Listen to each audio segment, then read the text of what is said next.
시간이 되었습니다. 기드온 찬양대의 찬양에 맞추어 묵상 기도하심으로 제28, 29, 30 여전도의 헌신 예배를 시작하겠습니다.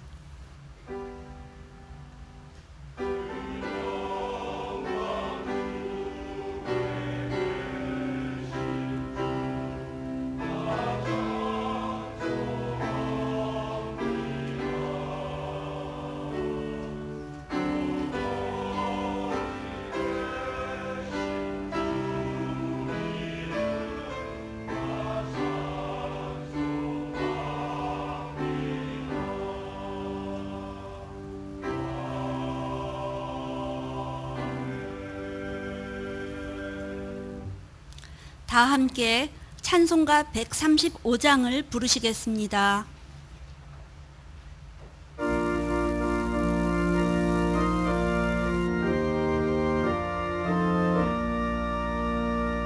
어저께나 오늘이나 어느 때든지 영원토록 변함없는 거룩한 말씀 믿고 순종하는 이의 생명 되시며 한량없이 아름답고 깊은 말이세.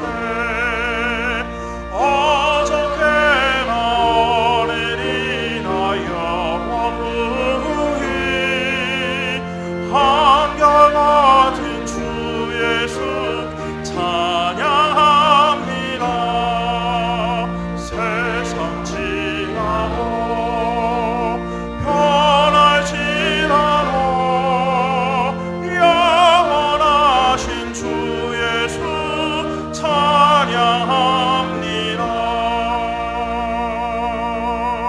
풍랑이는 바다 위로 걸어오시고 갈릴리의 험한 풍 잔잔케 하고 겟세마네 동산에서 우리 위하여 눈물 짓고 기도하신 고난의 주님. 어저께나 오늘이나 영원무히 한결같은 주 예수 찬양합니다. 세상 지나고 변할지라도 영원하신 주 예수 찬양합니다.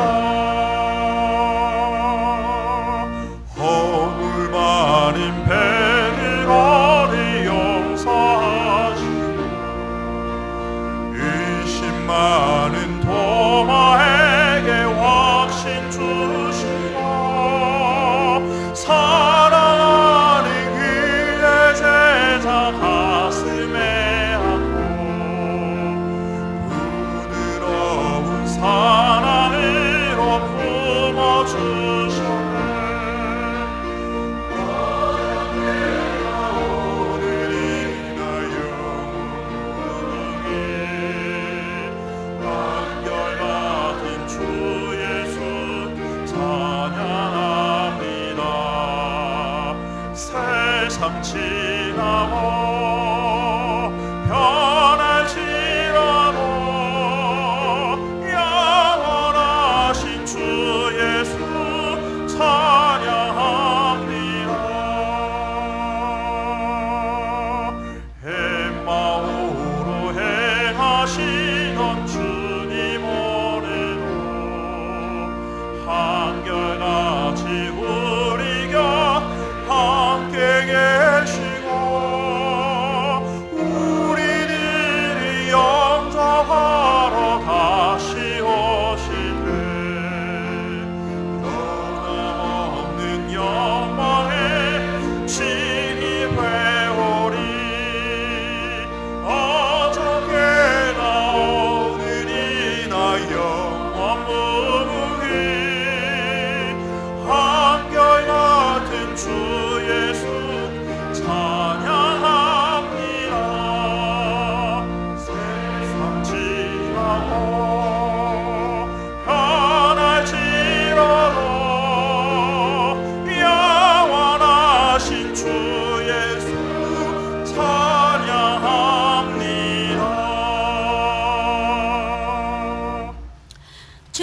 권사님 기도하신 후에 제28, 29, 30 여전도의 회원들의 특송이 있겠습니다.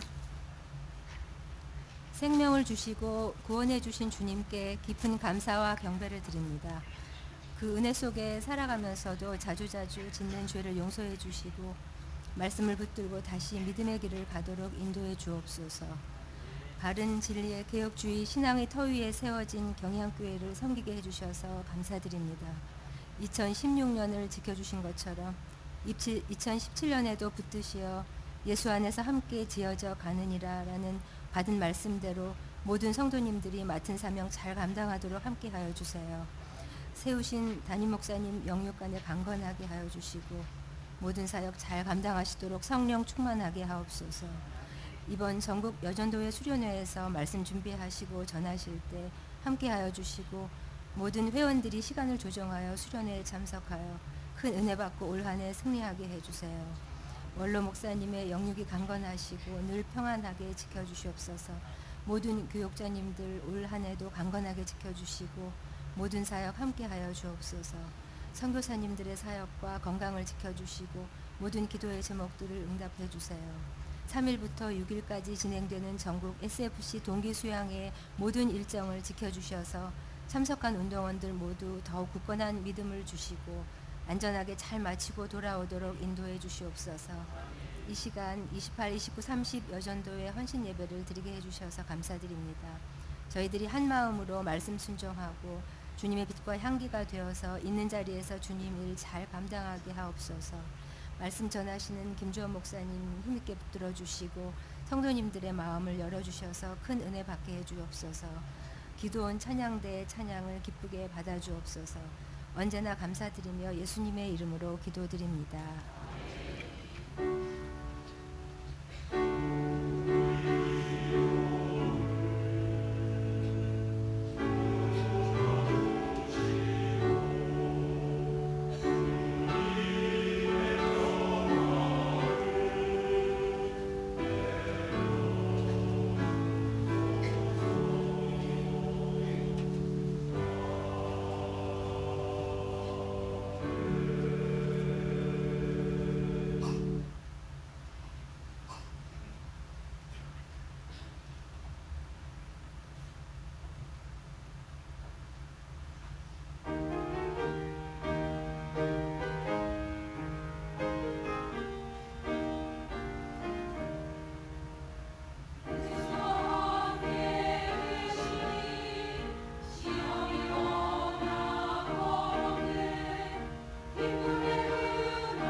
성경 봉독 시간입니다. 오늘 말씀은 로마서 3장 9절에서 26절의 본문입니다.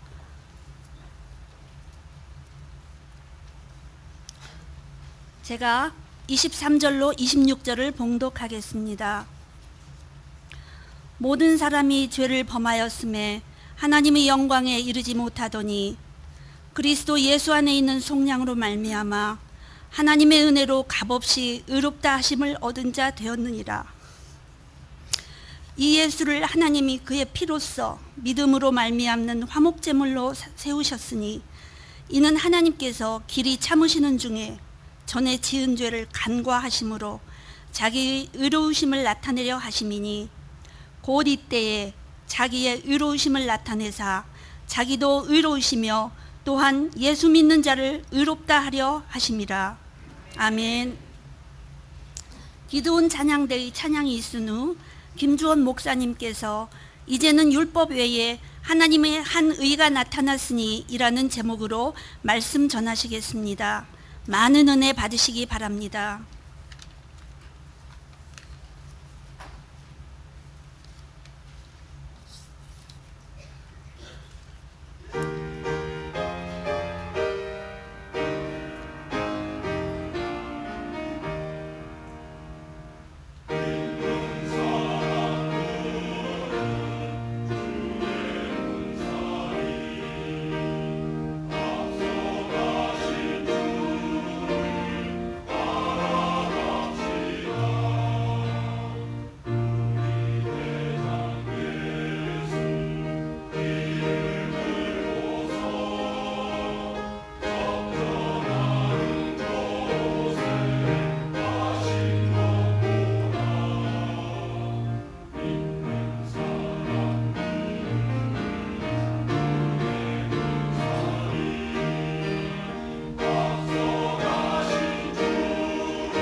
힘찬 찬양 감사드립니다. 누군가 여러분들에게 유대교는 율법을 지켜서 구원받는 종교입니까? 아니면 은혜로 구원받는 종교입니까? 라고 물어본다면 뭐라 답하시겠습니까? 아마 거의 대부분의 성도님들이 그야 당연히 행위로 구원받는 종교지요. 그러니 바울 사도가 은혜로 구원받는 기독교와 비교하면서 그렇게 유대교를 비난했겠지요 하고 답하실 것입니다. 그럼 다시 상대방이 만약 유대교가 행위로 구원받는 종교라면 하나님께서 애굽에서 종살이 하던 이스라엘을 그들의 행위가 아니라 아브라함과의 언약에 의해 은혜로 구원하시고는 율법은 시내산에서 준 것은 어떻게 설명하시겠습니까? 라고 묻는다면 어떻게 대답하시겠습니까? 여러분이 성경을 통해 아시는 것처럼 이스라엘은 종살이하던 애굽에서 은혜로 구원받은 후에 율법을 받았기 때문에 율법 수여보다 이스라엘의 구원이 앞선 것이 맞는 것입니다. 하지만 이와 같은 생각의 기저에서 출발하여 이 바울 당시, 즉 신약의 1세기 유대교를 율법주의가 아닌 은혜의 종교로 주장하는 사람들이 바로 이 바울에 대한 새 관점 학파입니다. 이처럼 바울에 대한 새 관점 학파들은 1세기 유대교를 은혜의 종교로 보기 때문에 바울이 1세기 유대교의 율법주의에 대항하여 논쟁했다는 우리 종교개혁자들의 주장이 잘못된 것이라고 이야기합니다. 그들은 그 당시 종교개혁자들은 행위구원을 주장하는 로마 천주교와 피터지게 싸우고 있었기 때문에 1세기 유대교를 로마 천주교로 투영해서 보았다고 주장하는 것입니다. 따라서 이들은 원래 바울 역시 1세기 유대교를 은혜로 구원받은 종교로 인식하고 있었기 때문에 이 바울이 유대교와 각을 세우지 않았다라고 말을 하고 있습니다. 이와 같은 세관점 학파들의 주장이 뭐 그리 큰일인가 하고 생각하실 수도 있지만 사실 바울의 이 세관점은 예수님에 의해 상당히 많은 비판을 받은 1세기 유대교에 대하여 이 혁명적인 수정을 가함과 동시에 종교개혁자들이 주장한 성경적 칭의 교리에 대해서도 큰 수정을 가하고 있기 때문에 실로 중대한 문제가 아닐 수 없는 것입니다. 특별히 상당히 저명한 신약학자로서 성경을 신뢰할 만한 역사적 문서임을 확정하는 일과 또 예수님의 부활의 역사성을 변증하는 데 공을 세운 이 N.T. 라이트라는 영국 국교회 감독이 이 바울에 대한 세관점 사상을 옹호하고 또 발전시키면서 복음주의 교회 지도자들과 교인들이 이 바울 신학의 세관점에 대한 호의와 동조를 나타내고 있는 것이 현실정입니다. 종교개혁 이래 이신칭의 교리는 복음의 중심으로 여겨져 왔습니다. 그래서 루터는 이 이신칭의 교리를 그것과 함께 그리고 그것에 의해 교회가 서기도 하며 그것이 없이 넘어지기도 하는 조항이라고까지 말하였습니다. 칼빈 역시 이 이신칭의 교리를 구원과 경건의 토대다라고 하였습니다. 초대교회 이후 약 500년이 지난 후부터 보통 중세로 여기는데 이 중세 시대의 로마 천주교에 의해 칭의론이 심각하게 왜곡되었습니다. 그리고 성경적 칭의론을 회복한 것이 종교개혁되었는데 그 종교개혁으로부터 꼭 500년이 되는 해가 바로 올해 2017년입니다. 그런데 이 500년을 즈음하여서 이 세관점 학파들에 의해 다시 성경적 칭의론이 심하게 왜곡되고 있는 것입니다. 종교개혁 500주년을 맞이하는 2017년도 첫 수요 예배에 우리가 목숨을 걸고서라도 고수해야 할 이 성경적 칭의 교리가 무엇인지 이 시간 함께 살펴보도록 하겠습니다. 첫째로 성경적 칭의 교리의 전제는 온 인류의 전적 타락입니다. 우리 함께 본문 9절로 20절까지의 본문 가운데서 19절과 20절을 합독하시겠습니다. 시작.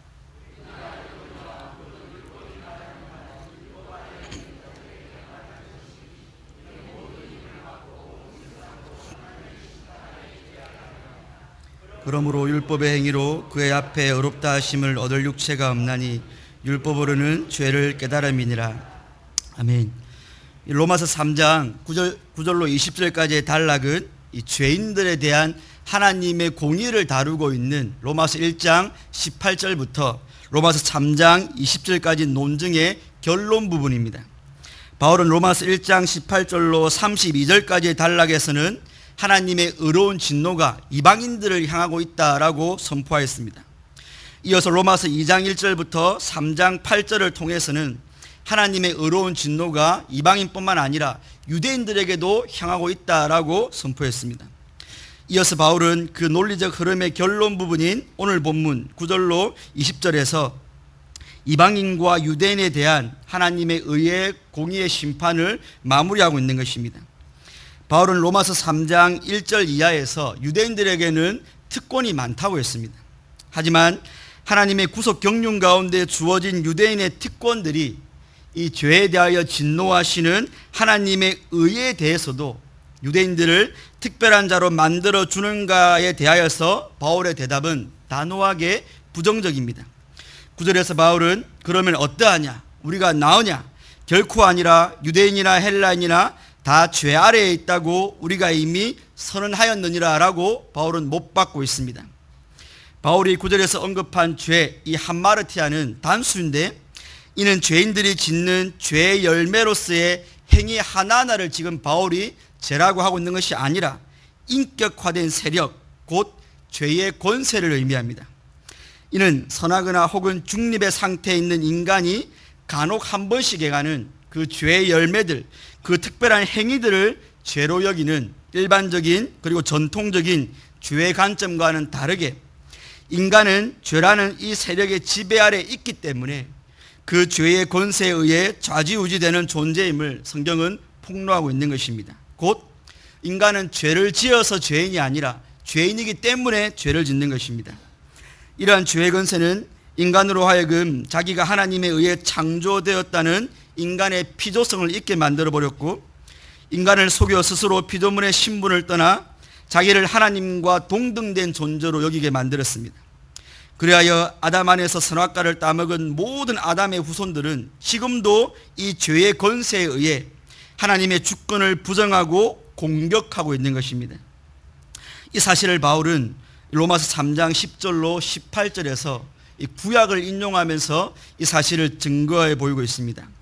먼저 10절로 11절에 기록된 바 의인은 없나니 하나도 없으며 깨닫는 자도 없고 하나님을 찾는 자도 없다. 이 말씀은 전도서 7장 20절의 인용입니다.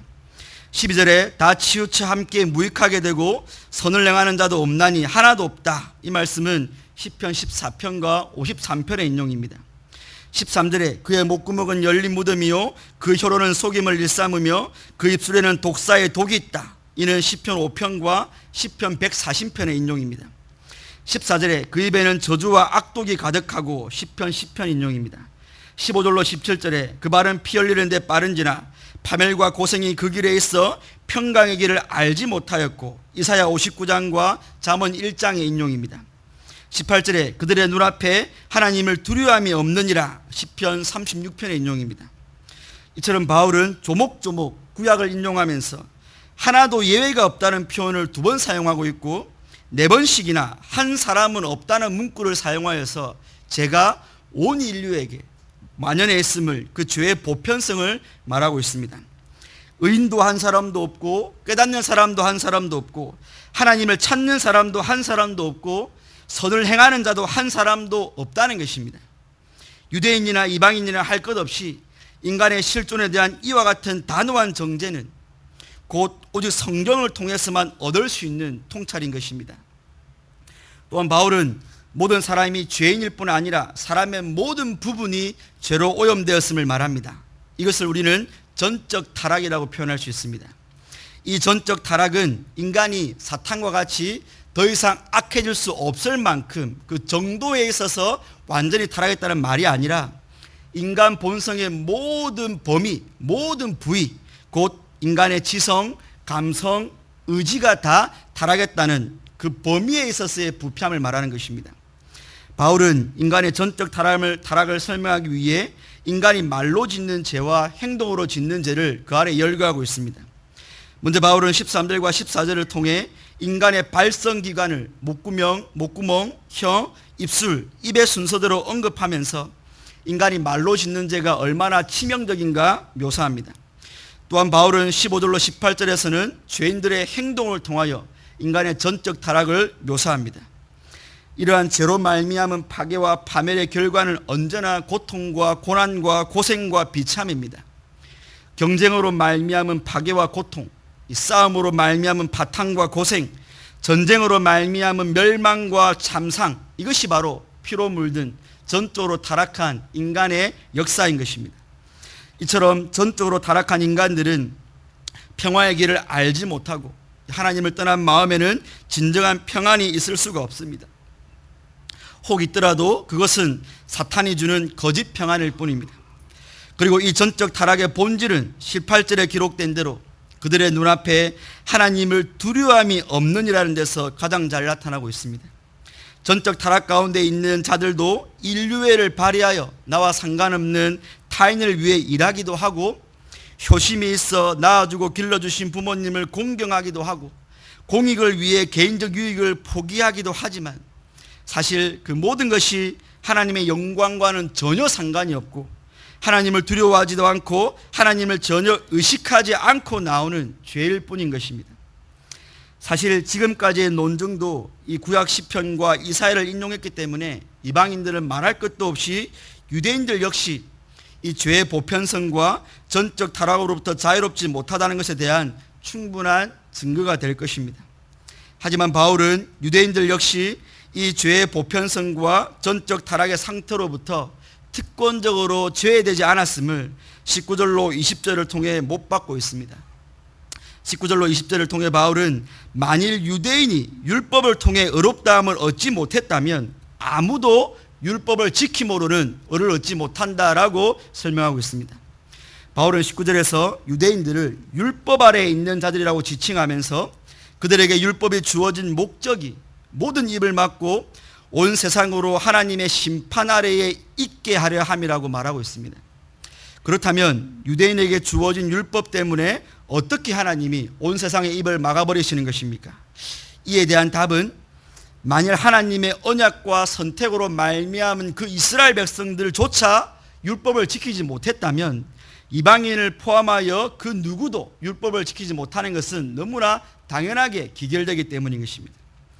이처럼 죄의 보편성과 전적 타락 아래에 있어 율법 지킴에 무능한 죄인들을 성경은 모든 입, 온 세상, 모든 육체라는 표현을 통해 유대인과 이방인 할 것 없이 모두 다 죄인들이며 하나님께서 판결하신 정죄의 상태에 있다는 것을 성경은 여실히 보여주고 있습니다. 이와 관련하여 크랜필드라는 분은 이 바울의 이 표현을 빌어서 법정에서 자신을 변호할 기회가 주어진 피고인이 자신에 대해 제기된 증거가 너무 무거워 입을 열지 못한다는 장면을 떠올리게 한다라고 이 장면을 설명했는데 참으로 그러합니다. 우리가 이상의 본문의 연구를 통해 살펴보았던 것처럼 이 칭의는 칭의의 원인이 되는 인간의 난제이자 칭의에 앞서 생각해야 할 전제는 바로 인간의 죄 문제, 그것도 죄의 보편성과 전적 타락의 문제인 것입니다. 도대체 죄가 칭의와 어떤 관계가 있습니까? 19세기 개혁주의 저자인 존 라일 목사님은 그의 책 거룩에서 이 문제를 정확하게 지적한 바 있습니다.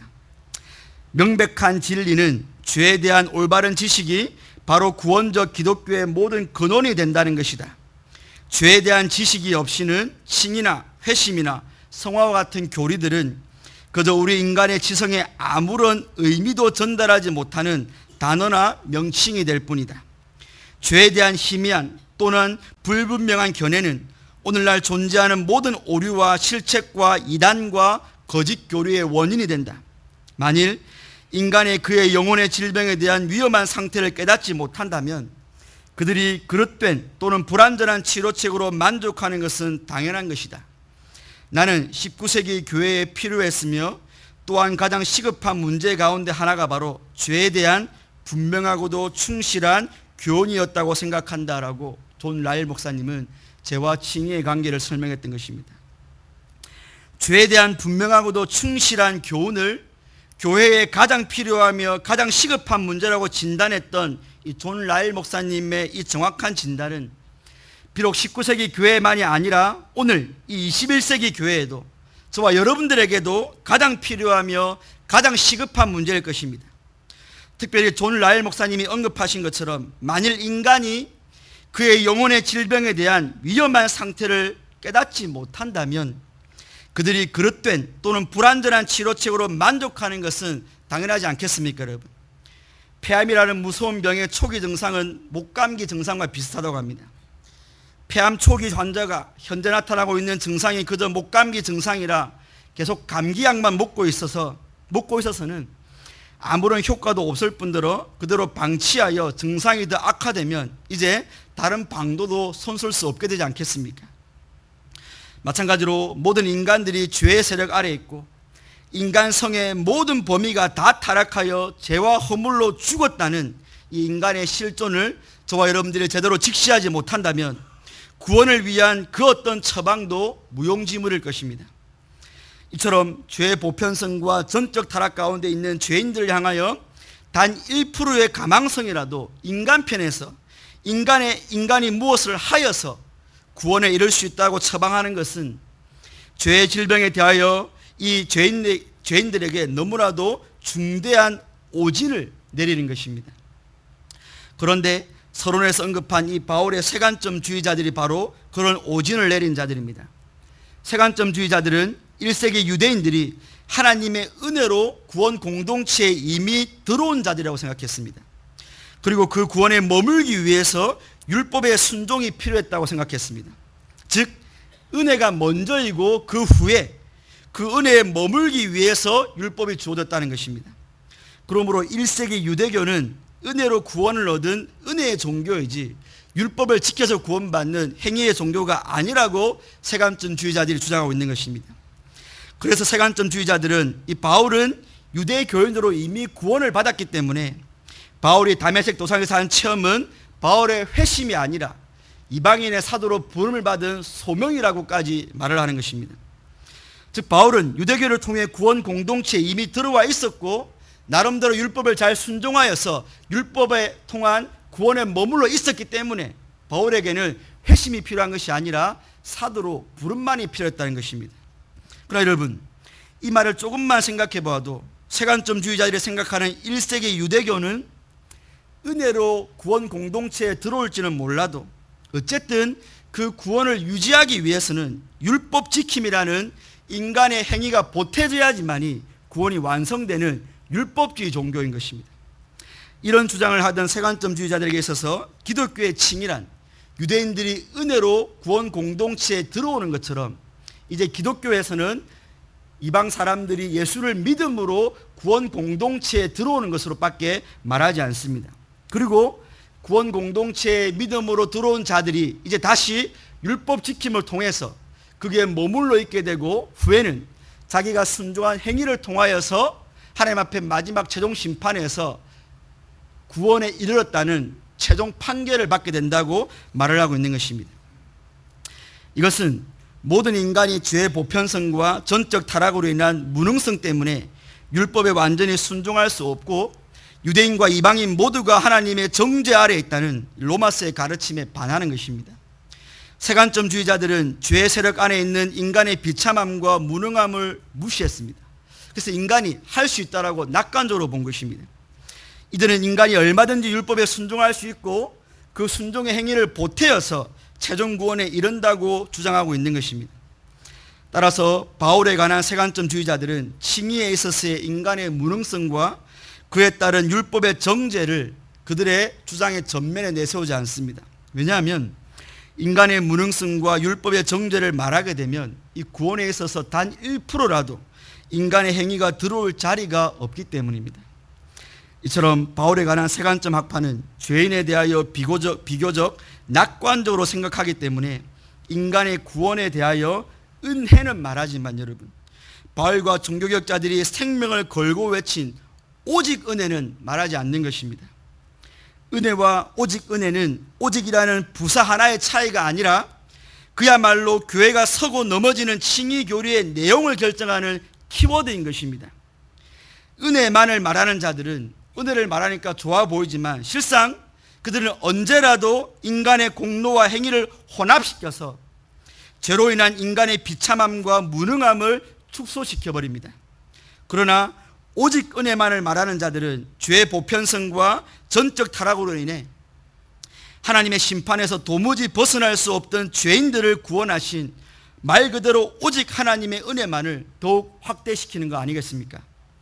나 자신이 전적으로 부패했고 마귀의 자녀로서 하나님을 대적했으며 그리스도께 대해 외인이었고 의로우신 우주의 재판장 앞에 죄를 지어 정죄를 받아 스스로 아무리 열심히 노력해도 의인이 될 수 없다는 것을 철저하게 깨달은 자만이 자신의 구원과 관련하여 오직 은혜라고 말할 수 있는 것입니다.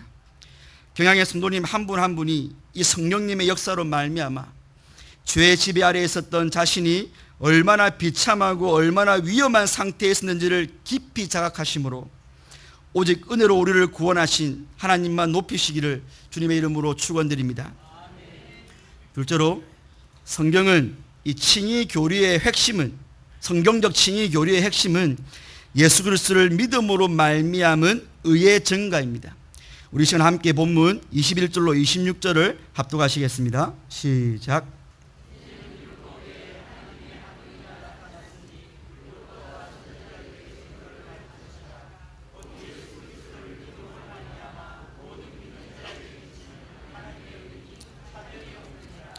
모든 사람이 죄를 범하였음에 하나님의 영광에 이르지 못하더니 그리스도 예수 안에 있는 속량으로 말미암아 하나님의 은혜로 값없이 의롭다 하심을 얻은 자 되었느니라. 예수를 하나님이 그의 피로써 믿음으로 말미암는 화목제물로 세우셨으니 이는 하나님께서 길이 참으시는 중에 전에 지은 죄를 간과하심으로 자기의 의로우심을 나타내려 하심이니 곧 이때에 자기의 의로우심을 나타내사 자기도 의로우시며 또한 예수 믿는 자를 의롭다 하려 하심이라. 아멘. 로마서 1장 18절로 3장 20절에 나타난 유대인과 이방인 곧 모든 죄인에 대한 바울의 고발문은 인간의 현실을 집요하리만큼 깊이 파헤친 참으로 날카로운 정죄 선언문이었습니다. 이처럼 바울은 인간에 대해 철저하게 비관적이었습니다. 그러나 바울은 아무런 해법 없이 비관하지 않았습니다. 그런 인간이 직면한 그 중대한 위기의 확실한 해법을 알고 있었기에 철두철미하게 인간의 죄를 고발했던 것입니다. 왜냐하면 인간은 자신의 문제를 제대로 알아야 고침을 받을 수 있기 때문입니다.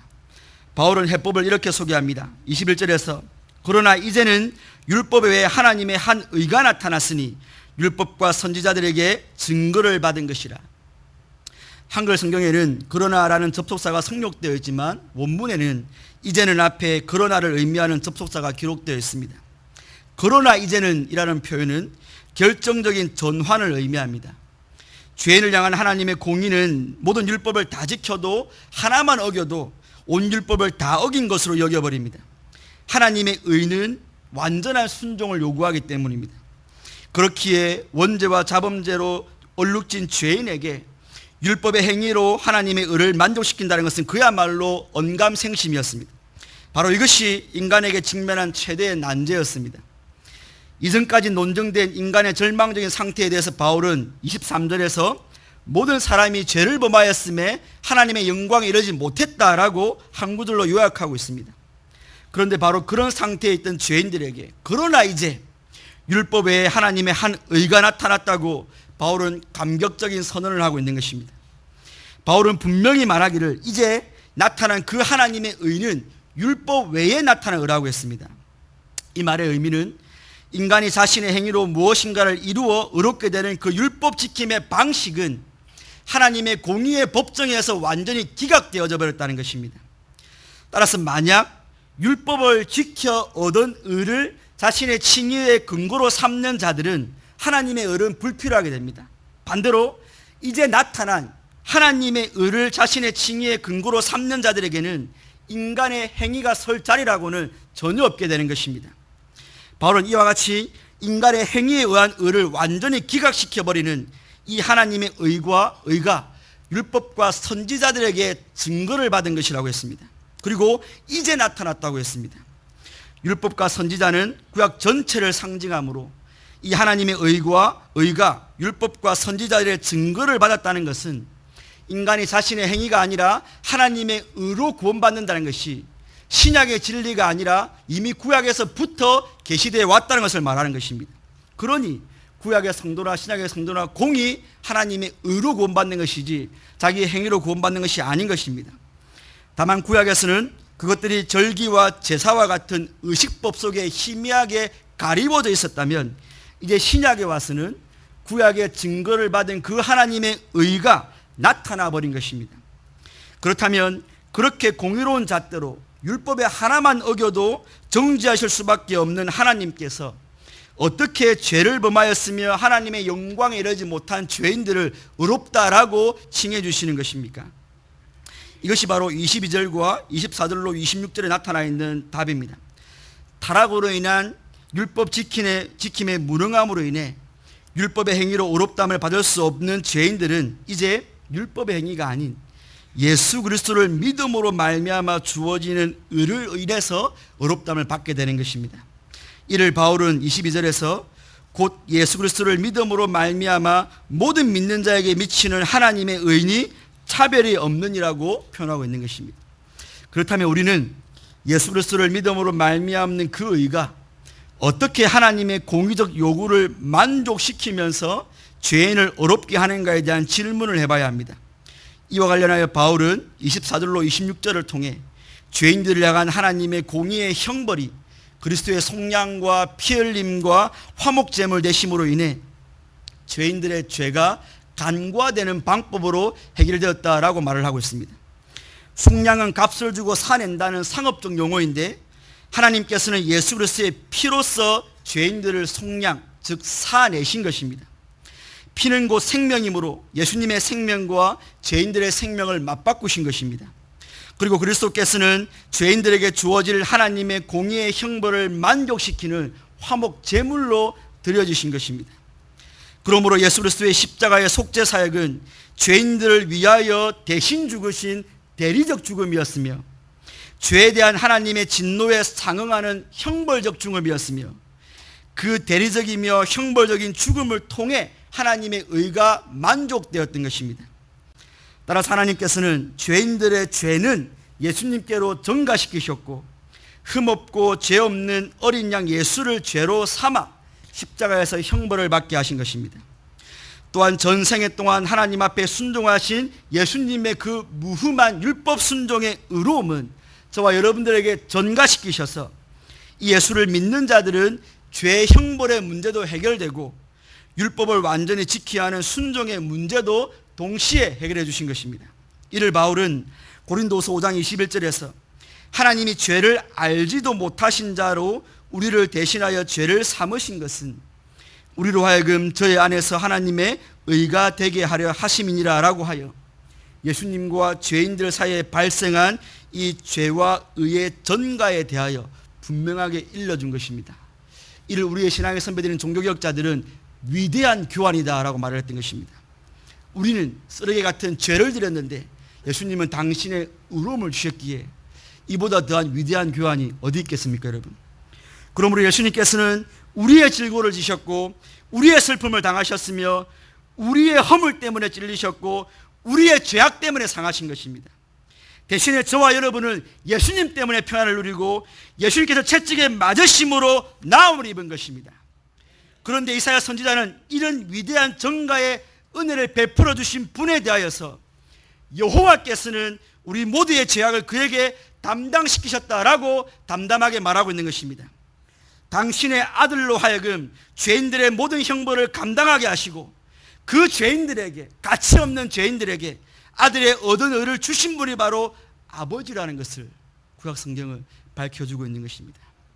그러므로 예수 그리스도의 의의 전가를 통해 죄인이 의롭게 되는 이 이신칭의의 교리는 구약에서부터 이미 계시되었으므로 25절 하반절에 기록된 것처럼 하나님께서는 길이 참으시는 중에 구약시대의 자기 백성의 죄악 역시 간과, 즉 덮어주시고 가리워주셨던 것입니다. 그래서 다윗은 비록 예수님의 십자가가 서기 전인 구약시대 사람이지만 불법이 사함을 받고 죄가 가리우심을 받는 사람들은 복이 있고 주께서 그 죄를 인정치 아니할 사람은 복이 있다라고 이미 다윗은 구약에서부터 이 죄의 관과의 은혜를 고백했던 것입니다. 바로 이처럼 하나님께서는 죄인들을 벌 주셔야 하는 하나님의 심판의 의와 그럼에도 불구하고 자기 백성을 구원하시는 그 구원의 의의 교차점에 십자가를 우뚝 세우심으로 26절의 말씀처럼 곧 그때에 자기의 의로우심도 나타내시고 또한 예수 믿는 자를 의롭다라고 선언해 주시는 것입니다. 바로 이 하나님의 의를 얻는 수단이 22절, 25절, 26절에 3번 반복하고 있는 것처럼 예수님을 믿음으로 가능한 것이며 이 모든 것이 다 24절 하반절에 기록된 대로 하나님의 은혜로 주어지는 것입니다. 그러나 바울의 세관점주의자들은 하나님의 의와 예수 그리스도의 의에 대하여 전혀 다른 주장을 하고 있습니다. 바울의 세관점주의의 부흥기를 이끌고 있는 토마스 라이트 감독은 전가된 의가 바울 사도의 가르침이 아니라고 단호하게 말합니다. 그는 하나님의 의는 절대로 다른 이에게 양도되거나 다른 이의 것으로 간주되거나 하나님의 백성에게 전가되는 속성이 될 수 없다라고 말했습니다. 라이트의 이런 주장은 로마 가톨릭의 주장과 흡사합니다. 로마 가톨릭은 누구든지 성령에 의해 널리 뿌려진 그리고 그들 안에 가지고 있는 은혜와 사랑에 관하여 제외된 채 인간들이 단지 그리스도의 의의 전가에 의해 새롭게 된다고 말하거나 혹은 단순히 죄의 용서에 의하여 새롭게 된다고 말하는 자와 그것에 의해 우리가 어려워지는 은혜는 단지 하나님의 호의라고 말하는 자는 저주가 있다고 말하면서 종교개혁자들의 의의 전가 교리를 전면에서 정죄한 것입니다. 이처럼 전가 교리를 부인하는 라이트에게 하나님의 의는 예수 그리스도를 믿음으로 말미암아 죄인들에게 전가되는 외부에 있는 우리에게 어색한 그런 의가 아니라 그저 하나님께서 아브라함과 언약을 하셨고 그 언약에 신실하게 약속을 행하신 그 의로서의 신실함만 의미하는 것입니다. 즉 그저 언약을 지키시는 하나님의 신실하심이 바로 하나님의 의인 것이고 그 인간에게 나눠주는 따위의 의가 아니라는 것입니다. 그러니 이 라이트에게 있어서 칭의의 의미는 그 사람이 하나님의 구원 공동체에 들어왔다는 표시일 뿐입니다. 예수님의 의가 죄인에게 주어진 게 아닙니다. 따라서 이렇게 예수를 믿음으로 구원 공동체에 들어온 것이 확인된 그 그리스도인은 이제 성령님의 도우심을 따라 행위를 통해 최후 심판대에서 다시 한 번 더 마지막 칭의를 받아야 되는 것입니다. 따라서 이 라이트에게 칭의는 내가 구원받은 백성들 안에 들어왔다는 현재 칭의와 내가 행위를 통해서 마지막 심판대 앞에서 받아야 되는 미래 칭의, 이중 칭의가 되는 것입니다. 따라서 이 세관점주의자들에게 현재 칭의는 내가 구원받았다는 확실한 표로서의 유효가 없는 것입니다. 이 라이트에 따르면 현재 그리스도인이 되어 구원을 추구하는 공동체의 회원이 되었다는 것이 바로 현재 칭의의 의미일 뿐입니다. 현재 칭의를 받은 자들은 성령의 도우심을 받아서 순종을 통해 그 칭의를 유지를 해야 되고 최종 심판 때 행위를 근거로 미래 칭의를 받아야 되는 것입니다.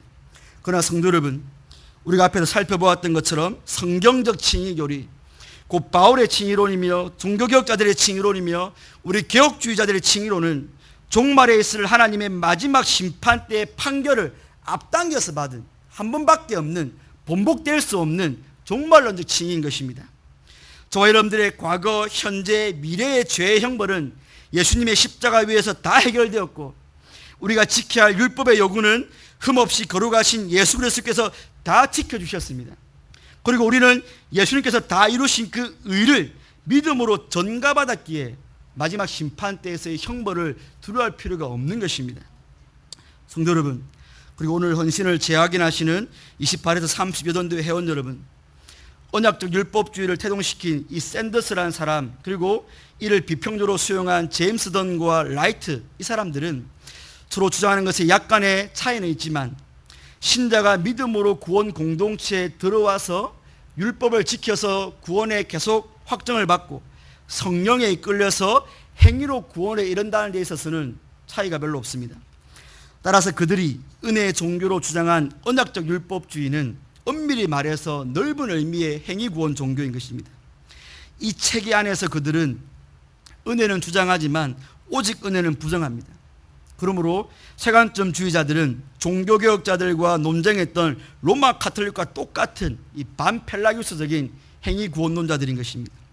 그런데 이런 바울에 대한 세관점주의자들의 주장이 오늘 복음주의 교회에 속한 교회 지도자들과 성도들에게까지 적지 않은 영향을 미치고 있는 것입니다.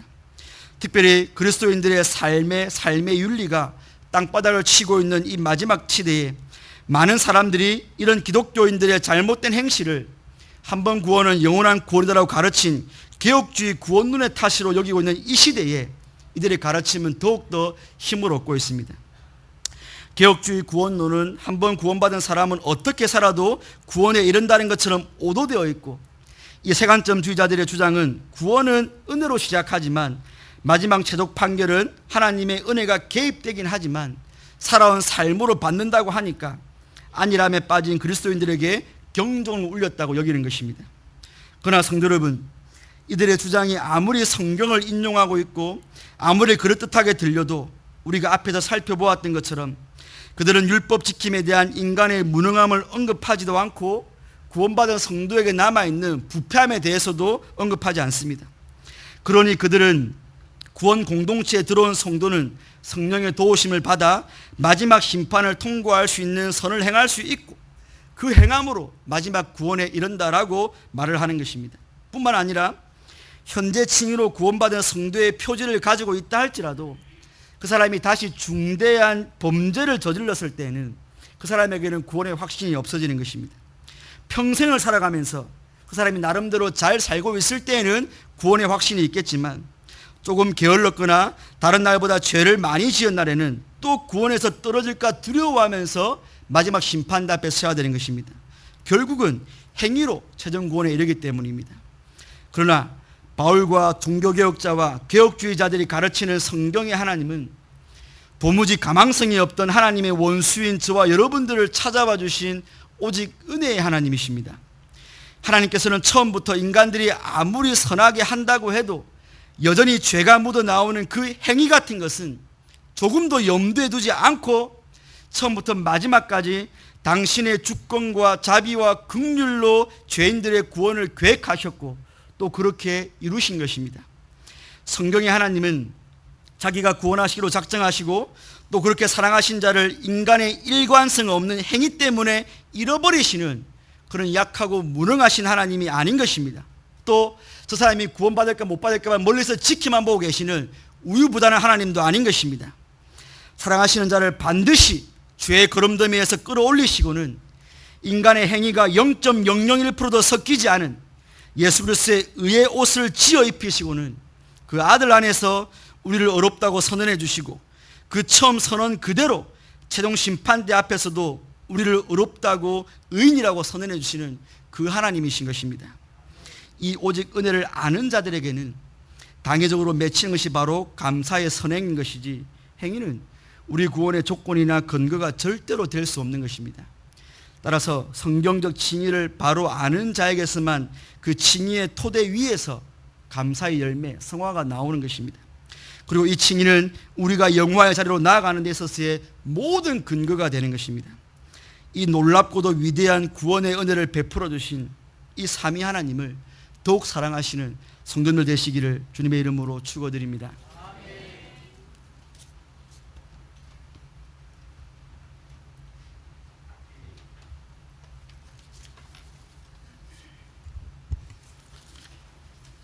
찬송가 268장을 부르시면서 준비하신 11조와 헌금을 하나님께 드리겠습니다.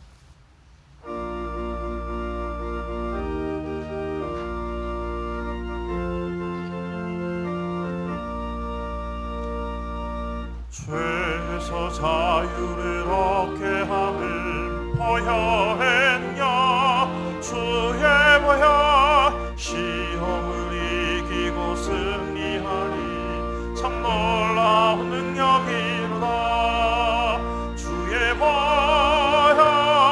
능력이 또다 주의 피 믿음아 주의 보혈 그 어린 양의 매우 귀중한 피로라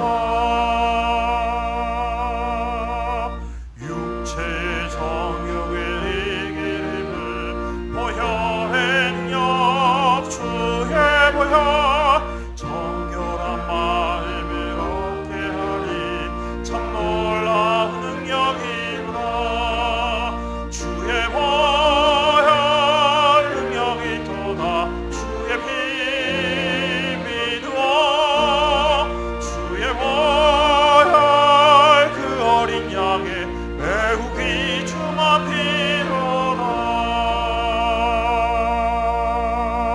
눈보다 더 희게 밝히는 것 보혈의 능력 주의 보혈 부정한 모든 것 밝히시니 참 놀라운 능력이로다 주의 보혈 능력이 또다 주의 피 믿으어 주의 보혈 그 어린 양의 매우 귀중한 피로라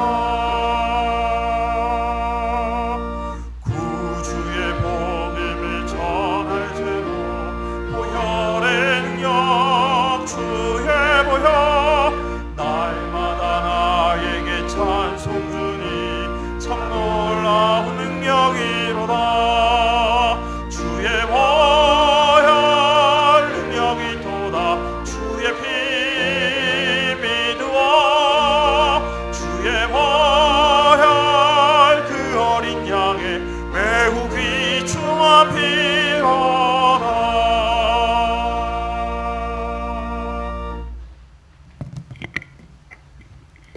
교회 소식입니다. 금요반 기도회는 오후 9시에 있습니다. 금주 기도회 중 특성은 유치 일부 교사 일동이 준비하시겠습니다.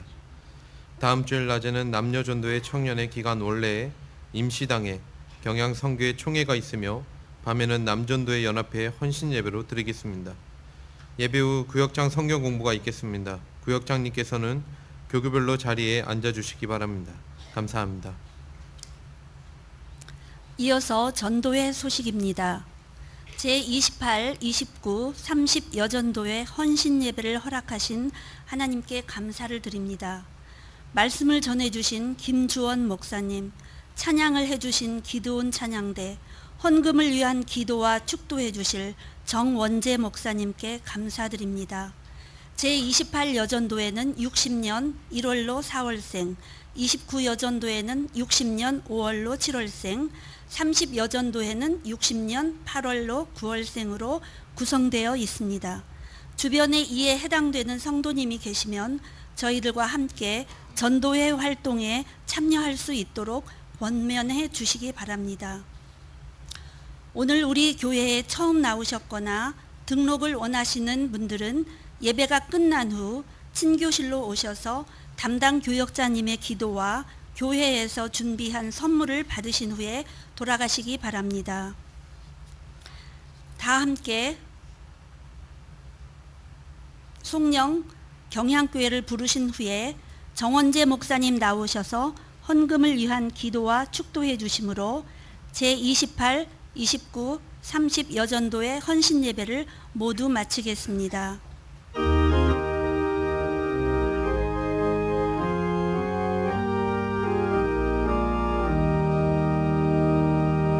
한판 더해 주의 백성 경양에서 모여들어 수도 서울 요새지에 경양재단 불을 피워 선지서로 터위에서 주의 교회 이루리라. 만세만석 터위에서 주의 교회 이루리라. 십자가의 은혜 받아 예수 흔적 증인이고 그 사랑에 감격하여 예수님의 제자 되어 이 몸 축해 드림으로 경양재단 등불되리. 이 몸 축해 드림으로 경양재단 등불되리. 믿음 소망 사랑으로 경양가족 하나 되어 몸도 마음도 물질까지 예수님께 드림으로 경양학원 터위에서 30만을 이룩하여 주의 영광 찬미하는 이 땅 위에 시온되리. 예루살렘 유다 지방 사마리아 땅 끝까지 예수님의 불붙 따라 복음 전파 증인되어 조국 강산 복음하는 경양에서 경양으로 세계 인류 복음하는 경양에서 땅 끝까지 가시대에 다시 오마 약속하신 우리 주님 기약 따라 오시 주를 굳게 주께 믿고 대망하며 경영방주 창을 열어 택한 백성 불러 모아 경영방주 창을 열어 공중에서 영접하리. 오 평양 세계를 받은 교회여 임마누엘 시온의 영광 영원하리라.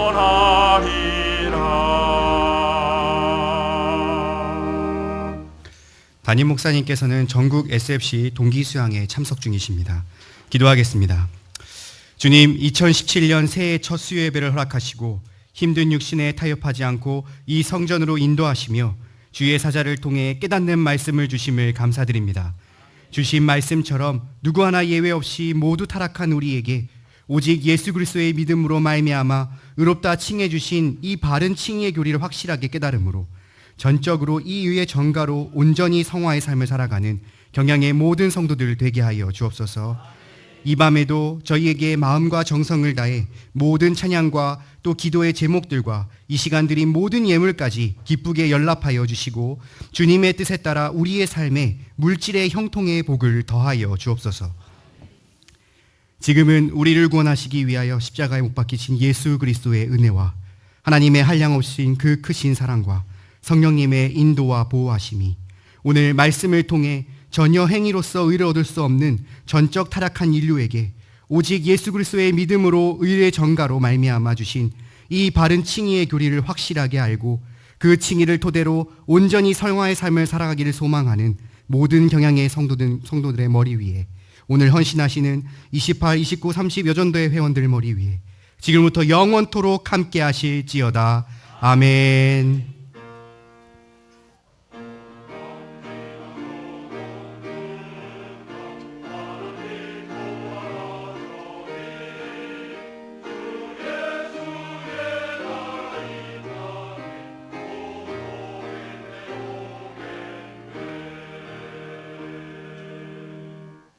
예배를 모두 마쳤습니다. 평안히 돌아가시길 바랍니다.